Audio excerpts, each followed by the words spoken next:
Olá pessoal, bom dia, boa tarde, boa noite. Eu sou o Léo e vamos aí prosseguir nossos estudos aqui de mecânica clássica. Nós estamos aqui no vídeo 5 sobre referenciais não inerciais.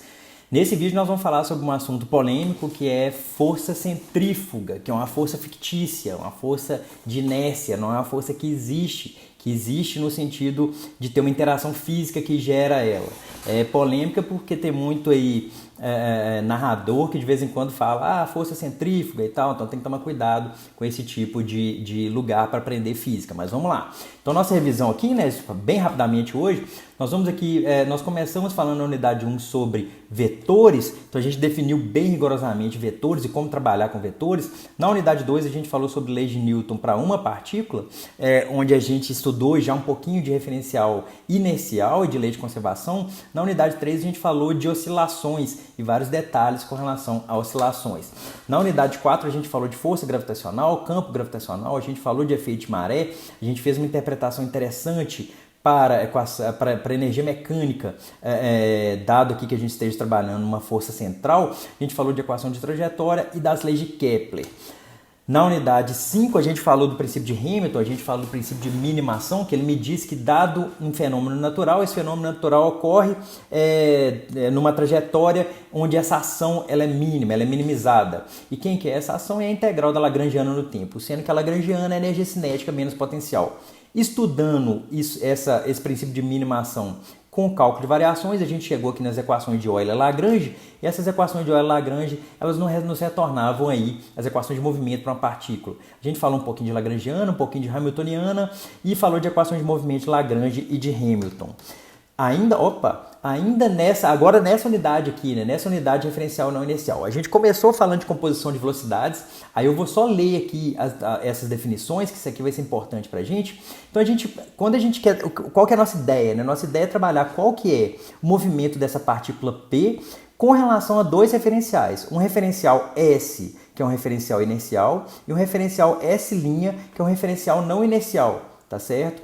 Lá na física 1 a gente já tinha estudado o movimento da partícula P com relação a dois referenciais inerciais. Aqui a gente está estudando o movimento da partícula P com relação a um referencial inercial e a um referencial não inercial. S vai ser sempre o referencial inercial, S' vai ser sempre o referencial não inercial, tá certo? E aí a gente chega nessa lei aqui de composição de velocidades.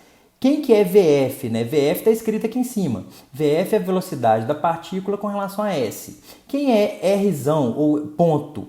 Rzão ponto é justamente esse V cursivo. Esse V cursivo aqui é a velocidade linear de S' com relação a S. Quem é VR? VR é a velocidade da partícula com relação a S'. E quem é ômega vetorial R? Ômega vetorial R é a velocidade devido à rotação de S' em relação a S. Tá certo? Depois que a gente estudou composição de velocidades, a gente foi estudar a relação entre as acelerações. E aí, depois disso, a gente chegou na relação entre as forças. A força que a partícula P enxerga em S', isso aqui tá no outro vídeo, tá no último vídeo, qualquer coisa vocês voltam aí. Qual que é a força que essa partícula P aqui, vai enxergar com relação a S', ou seja, com relação a um referencial que esteja acelerado, tá certo? Ela vai ser igual a esse termo F aqui. Quem é esse termo F? É justamente a força real que age na partícula quando vista num referencial inercial, tá certo? É a força real que atua na partícula quando vista num referencial inercial, ou seja, é a massa vezes a aceleração da partícula com relação a esse referencial inercial. Quem é esse termo mR2 mR2 é justamente o termo de força relacionada à aceleração translacional de S'. Quem é esse termo MAR aqui? MAR, vou colocar ele até de vermelho aqui, ele é um termo importante, que ele é a força que age na partícula quando vista em S', ou seja, a força que age na partícula quando vista no referencial não inercial. No último vídeo a gente fez até um exemplo disso com relação ao trem se movendo, tá certo? Que é esse termo aqui em azul claro? Esse termo em azul claro é um termo de força relacionado à aceleração angular de S' com relação a S. Quem é esse termo em roxo? Esse termo em roxo é um termo que a gente chama de força de Coriolis. E quem é esse termo em marrom? Esse termo em marrom, eu vou colocar ele aqui em verde, que ele é chamado de força centrífuga. E é esse termo aqui em verde que a gente vai estudar nesse vídeo. tá certo? Então essa que é a ideia nossa. Então vamos seguir aqui. Nosso exemplo vai ser esse aqui, ó. Tem um camarada, o camarada tá lá com a prancheta dele, o cientista tá lá num disco, só que ele tá lá num disco, ele tá preso nesse disco, por alguma forma, ele tá preso nesse disco, só que esse disco tá girando. Se esse disco tá girando junto com essa seta vermelha aqui, a velocidade angular desse disco é dada por ômega, tá certo? A gente só vai querer estudar, por enquanto, a força centrífuga. A força centrífuga ela é dada por esse camarada que está aqui no título, tá certo? Eu vou manter ele aqui no título para vocês verem sempre que a força centrífuga é dada por esse camarada. Então, supondo aqui que a pessoa está parada com relação ao disco girante. Então, para alguém que está fora, essa pessoa vai ver a pessoa girando. Uma pessoa que está fora, ou seja, que está no referencial S, vai ver a pessoa girando. Então, a pessoa vai estar se movendo. Mas, supondo que a pessoa está parada com relação ao disco girante, tá certo? Então, com relação ao disco girante, essa pessoa está parada.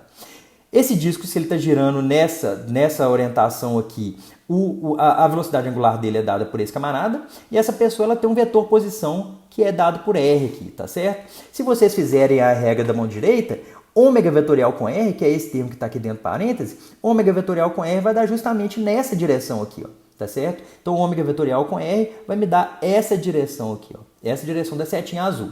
Então, esse último termo aqui entre parênteses a gente já resolveu. Vamos tentar encontrar agora quem que é o outro termo, né? O outro termo, ele vai ser o quê? Vai ser ômega vetorial com ômega vetorial R, tá certo? Eu tenho esse ômega que é esse vetor verde aqui, ômega vetorial R é esse vetor azul. Se vocês fizerem a regra da mão direita, eu vou evitar fazer a regra da mão direita por um motivo muito simples. Se eu fizer com a minha mão direita aqui, vai dar invertido na câmera. Então eu prefiro deixar para vocês fazerem do que eu tentar fazer aqui e atrapalhar quem estiver vendo o vídeo. Então se eu pegar esse vetor verde aqui e fizer o produto vetorial com esse vetor azul e colocar um negativo, tá certo? Por quê? Porque a força centrífuga tem aqui, ó, menos m ômega vetorial com ômega vetorial R. Então tem esse menos aqui, ó. Então se eu pegar aqui ômega vetorial com ômega vetorial R, vai dar um vetor para dentro. Só que quando eu pego o negativo dele, vai me dar esse vetor marrom aqui, ó. Tá certo? Então esse vetor marrom aqui é justamente o vetor que está apontando na direção dessa força centrífuga, que é uma força inercial, que é uma força fictícia, que é uma força que ela não existe um agente físico que gera essa força, tá certo? Então bacana, então a gente já viu a direção dela é aqui para fora. Então vamos seguir aqui, ó. Quando alguém está analisando o estudo desse camarada aqui girando nesse disco aqui, com velocidade angular constante, vamos pensar se ele está no movimento circular uniforme, tá certo? Tá esse camarada aqui girando no movimento circular uniforme. Para uma pessoa que está do lado de fora, essa pessoa vai medir uma força centrípeta, que a gente já conhece desde lá da física 1, que ela é igual a menos mv2 sobre r na direção de r chapéu. Ou seja, a força centrípeta, é sempre importante ressaltar, ela está apontando na direção dessa setinha vermelha que eu desenhei ali, tá certo? Então a força centrípeta ela age na direção dessa setinha vermelha aqui. E uma pessoa no referencial inercial, que é quem está fora, vai enxergar essa força centrípeta atuando para cá, ó, tá certo? Então a força centrípeta atua para dentro ali do disco. E ela tem esse valor aqui, ó. O módulo dela é m ômega 2 R. Isso lá da física 1 a gente já sabe. Para um observador em S, fora do disco, a força centrípeta é a força resultante atuando no corpo. Porque o camarada está rodando. Ele sabe que o camarada está rodando. Ele está vendo o camarada rodando lá. E fornece aceleração centrípeta, certo? Mas, e para um observador em S'? Ou seja, e para esse camarada que está girando aqui junto com o disco? Então, mas para um observador em S' girando com o disco, o corpo está parado. Então esse camarada com relação ao disco, ele está parado com relação ao disco, parado aqui entre aspas, porque a gente sabe que com relação a um sistema de referencial inercial, esse camarada está girando. Mas para um observador em S' girando com o disco, o corpo está parado. E portanto, se ele está parado aqui entre aspas, e portanto a força centrípeta mais a força de inércia tem que dar zero, certo? Por quê? Porque ele está parado entre aspas com relação ao disco. Tá certo? Portanto, essa força de inércia ela é justamente mais m ômega 2 r chapéu. E aí, se vocês notarem, para onde que está apontando esse vetor força de inércia? Ele está apontando na direção mais r chapéu. Ele está apontando justamente na direção desse vetor marrom que a gente tinha encontrado, que é justamente o quê?